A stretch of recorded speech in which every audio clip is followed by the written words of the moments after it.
ကျွန်တော်ဈေးကမ်းမှာလက်ပြကြတဲ့စီးကျိုယောဂရှိတဲ့လူတွေမှာအမြဲတမ်းပြောလေးရှိတဲ့ညီးလေးရှိတဲ့စကားလေးတွေရှိတယ်။အဲ့ဒါဘာလဲဆိုစီးကျိုဖောက်လိုက်လို့စီးကျိုတွေတက်နေပြီဆိုရင်ဟာဆရာကျွန်တော်တို့ဘာမှလည်းမစားရဘူး။ကော်ဖီလေးတစ်ခွက်လောက်တောက်တယ်လက်ဖက်လေးနှစ်ခွက်လောက်တောက်တယ်စီးကျိုတွေကတက်နေတာပဲစီးကျိုသမားတွေမှာစားကြဘာမှမရှိတော့ဘူးဆရာဒီလိုမျိုးတွေပြောလေးရှိတယ်။အဲ့တော့ဒီဗီဒီယိုမှာအဓိကသိစေချင်တာကစီးကျိုသမားတွေမှာကော်ဖီတောက်လို့ရသလားတောက်လို့ရတယ်ဆိုရင်ဘယ်လိုကော်ဖီမျိုးတောက်ဖို့လိုတယ်လဲဘာတွေကိုရှောင်ဖို့လိုတယ်လဲဘာတွေကိုစောင့်ဖို့လိုလဲဆိုတဲ့အကြောင်းအရာလေးနဲ့ပတ်သက်ပြီးတော့ sharing လုပ်ပေးမှာဖြစ်ပါတယ်မင်္ဂလာပါဒေါက်တာချမ်းချင်းကျော်ပါကျွန်တော်တို့ Today Coffee ကနေကျမကြီးနဲ့ပတ်သက်တဲ့အကြောင်းအရာလေးတွေ sharing လုပ်ပေးတဲ့အစီအစဉ်ကပြန်လည်ကြိုဆိုပါတယ်ဒီခါပြောမယ့်အကြောင်းအရာကစီးကျိုသမားတွေဆိုတော့ကျွန်တော်တို့သွေးရင်းတကြားတဲ့နဲ့ပတ်သက်ပြီးတော့တည်တည်တဲ့အကြောင်းအရာလေးတွေကိုအရင်ပြောကြမယ်အဲ့တော့ကျွန်တော်တို့အစာစားလိုက်တဲ့အခါမှာဒီအစာတွေကနေအချိုဓာတ်တွေပေါ့နော်ကျွန်တော်တို့အချိုတွေစားတယ်ဂစီဓာတ်တွေစားရင်သွေးထဲမှာတကြားဓာတ်တွေကတက်လာတယ်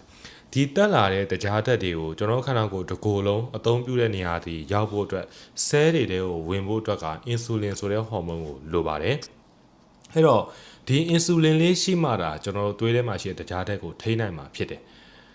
ကျွန်တော် coffee တောက်တဲ့လူတွေကသွေးထဲမှာရှိတဲ့ insulin ရဲ့ sensitivity ကိုတက်စေတယ်လို့ဆိုတယ်ဆိုလိုတဲ့အဓိပ္ပာယ်ကကျွန်တော်တို့ခန္ဓာကိုယ်မှာစားလိုက်လို့တက်လာတဲ့အချိုဓာတ်တွေဒီအချိုဓာတ်တွေကိုကျွန်တော်ရဲ့ cell တွေတဲကိုရောက်ဖို့အတွက် insulin ဟော်မုန်းလေးနည်းနည်းလေးပဲလိုအောင်လုပ်ပေးနိုင်တယ်ဆိုတဲ့သဘောဟော်မုန်းလေးနည်းနည်းနဲ့ကျွန်တော်တို့သွေးထဲမှာရှိတဲ့တကြားဓာတ်တွေအားလုံးကိုလိုအပ်တဲ့နေရာကိုပို့ပေးနိုင်စွမ်းအားကိုကျွန်တော်တို့က insulin sensitivity လို့ခေါ်တယ်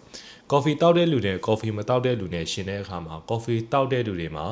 insulin sensitivity ပိုကောင်းတယ်ဆိုတာတွေ့ရတယ်။ဒါကြောင့်မလို့စီးကျိုသမားတွေ coffee တောက်လို့ရသလားမင်းကျွန်တော်တို့ကတော့ coffee တောက်လို့ရတယ်လို့ဖြေပါတယ်။သို့တော့ coffee ပဲတောက်လို့ရတာပါ coffee ကိုအရသာရှိအောင်ဆိုပြီးတော့တကြားတွေရောတာတို့ dietary creamer တွေရောတာတို့ nose တွေအများကြီးထည့်တာမလိုင်တွေထည့်တာတို့ဒီလိုမျိုးတွေလုပ်ပြီးစားလို့မရပါဘူးခုနလိုမျိုးလုပ်ပြီးစားရဲဆိုရင် insulin sensitivity မကောင်းတဲ့အပြင်ကိုကိုယ့်ရဲ့စီးကျိုဟာပိုပြီးဆိုးသွားမှာဖြစ်ပါတယ်ဒါလေးကိုနားလည်ဖို့လိုပါတယ်အဲ့တော့ကျွန်တော်တို့စီးကျိုသမားတွေမှာ coffee တောက်ကျင်တယ်ဆိုရင် black coffee တောက်ပါကျွန်တော်တို့အနေနဲ့ black coffee လိုမျိုးခါခါကြီးမတောက်ချင်ဘူးဆရာကြီးအရသာလေးတော့ရှိကျင်တယ်ဆိုရင်စီးရိုသမားတွေအတွက်ကိုကျွန်တော်တို့ stevia တကြားသုံးထားတဲ့ coffee တွေရှိတယ်အထူးသဖြင့်တော့0 calorie 0 sugar 0 cholesterol ဆိုတဲ့ coffee မျိုးတွေကိုအဓိက